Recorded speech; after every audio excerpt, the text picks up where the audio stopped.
আবার ফিরবে বাংলা, জয় বাংলা। আমি সকলকে অনেক ধন্যবাদ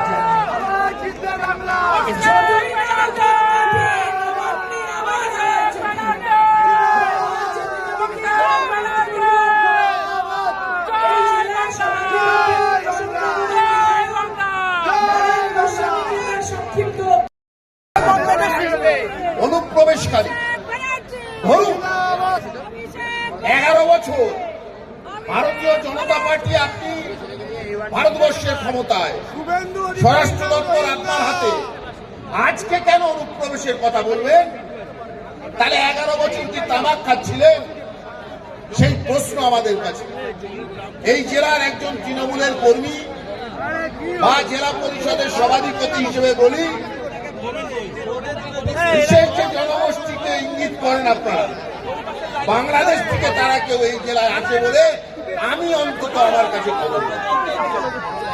বরং আমরা এসআইআর কি দেখলাম, না বিস্তীর্ণ বনগা এবং সারা জেলায় আমার যেখানে মতুয়া ভাই বোনরা আছে, আমার যেখানে নবসূদ্র ভাই বোনরা আছে, আমার যেখানে সিভিল কাস্ট সিভিল ট্রাইব ভাই বোনরা আছে, তাদের নাম কি বলছে? বলছে কাস্ট সার্টিফিকেট দেখাতে। আচ্ছা বলুন তো, আমি তো মাঝ বয়সী, আমার কাস্ট সার্টিফিকেট আমি কোথায় পাবো? বন্দ্যোপাধ্যায় জিন্দাবাদ, বাংলার সেনাপতি তথা যুবরাজ অভিষেক বন্দ্যোপাধ্যায় জিন্দাবাদ, বাংলার যুবরাজ অভিষেক বন্দ্যোপাধ্যায় জিন্দাবাদ, বাংলার মানুষকে ভাই থেকে হেনস্থা করে বাংলাকে পাওয়া যায়নি, যাবে না, বাংলাকে পাওয়া যায়নি, যাবে না। বন্দে মাতরম, বন্দে মাতরম,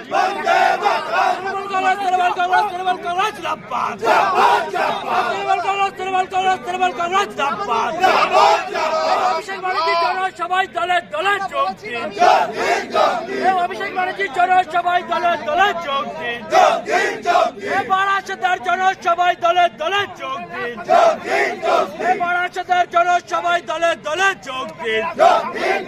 যতই করো হামলা, যতই করো হামলা, যতই করো হামলা, এছাড়া ভয় দেখিয়ে বাংলার মানুষকে হেনস্থা করে বাংলাকে পাওয়া যায়নি, যাবে না। বাংলাকে পাওয়া সহজ নয়, সহজ নয়, বাংলাকে পাওয়া সহজ নয়, সহজ নয়।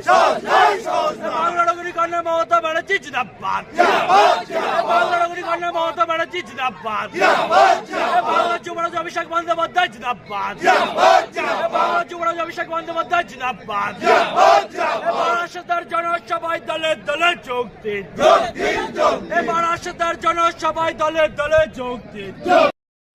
সেটা সুনিশ্চিত করার জন্য আমি প্রয়োজনে ভলেন্টিয়ারদের নমস্কার, একবার আপনারা দেখছেন নিজেরা হেঁটে গিয়ে কক্ষগুলো থেকে আমি এই মুহূর্তে উপস্থিত হয়েছি বারাসাত উত্তর চব্বিশ পরগনা জেলা শহর বারাসাতের কাছারি ময়দানে। উত্তর চব্বিশ পরগনা জেলা শহর বারাসাতের কাছারি ময়দান। সোমবার আমি আমার ক্যামেরা পার্সন বিজয়কে দেখাতে বলবো আজকের ছবিটা। আজকে এখানে কিছুক্ষণ পরেই এখানে বক্তব্য রাখতে উপস্থিত হচ্ছেন তৃণমূল কংগ্রেসের second in command Abhishek Bandyopadhyay.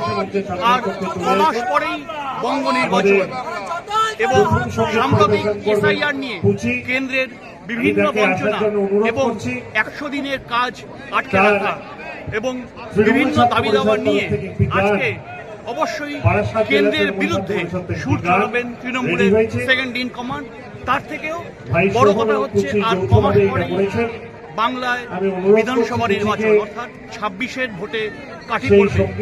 এই মঞ্চ থেকে 26-এর ভোটেও সমর্থকদের কি বার্তা দেয় অভিষেক বন্দ্যোপাধ্যায় এবং তৃণমূলের সেকেন্ড ইন কমান্ড, এখন সেটাই দেখার অপেক্ষায়।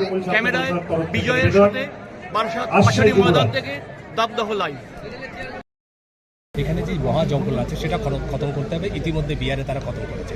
এবং এবার হচ্ছে বিহারের পর বাংলার পালা। বাংলায় যে তৃণমূলের যে মহাজঙ্গলটা চলছে সেটা আদেও কি চলছে মহাজঙ্গলটা, কী বলছে? দেখুন, বাংলায় যে আমাদের ক্রাইমগুলো রিপোর্ট আছে তাতে বাংলায় শান্তির জায়গা বলে বলেছে এনসিআরবি। তা সত্ত্বেও প্রধানমন্ত্রী বলেছেন ওনার মতো করে বলে নিজেদের কর্মীদের উজ্জীবিত অন্য কিছু ওদের কর্মীদের উজ্জীবিত করবার জন্য শুধু রাজনীতি, শুধু যাই অন্য কোনো লক্ষ্য নেই। কারণ আরেকটি অভিযোগ করেছে যে বারবার করে তৃণমূল সরকারকে চিঠি দেওয়া হয়েছে যে জমি দেওয়ার জন্য, কিন্তু তারপরে জমি দেয়নি, যার ফলে সীমান্তে কোনো কাটাতারের বেড়া এখনো নির্মাণ হয়। এটা সঠিক কথা না। রাজ্য সরকার জমি দিয়েছে, ওনারা এখনো শুরু করতে পারে, এটাই হচ্ছে মুদ্রা। আচ্ছা, এবারে আপনি বিধানসভা ভোটে কতগুলো আসন আশা করছেন? এটা আমি তো জ্যোতিষী আশা করছেন? আশাটা আমরা 294তে লড়বো, 294টাই আশা করবো। সেই 100 দিনের কাজের টাকা সেটাও নিয়ন্ত্রণ করবে কেন্দ্রীয় সরকার। খুব স্বাভাবিকভাবে একদিকে বাংলার মাননীয় মুখ্যমন্ত্রী তিনি মায়েদের বোনেদের জন্য লক্ষ্মীর ভাণ্ডার করেছেন। সেই লক্ষ্মীর ভাণ্ডারের সুফল হচ্ছে যে 60 বছর বয়স হয়ে গেলে তার ওইটা কিন্তু বার্ধক্য ভাতাতে কনভার্ট হবে। অর্থাৎ একটা মানুষ যদি লক্ষ্মীর ভাণ্ডারে নাম লেখে তাহলে কিন্তু সেটা যতদিন তিনি বেঁচে থাকবেন সেটা তিনি পাবেন। এবং একইভাবে আপনারা দেখবেন যে আমাদের যত প্রকল্প আছে, দিল্লিতে যখন নির্বাচন হয় তখন এই লক্ষ্মীর ভাণ্ডার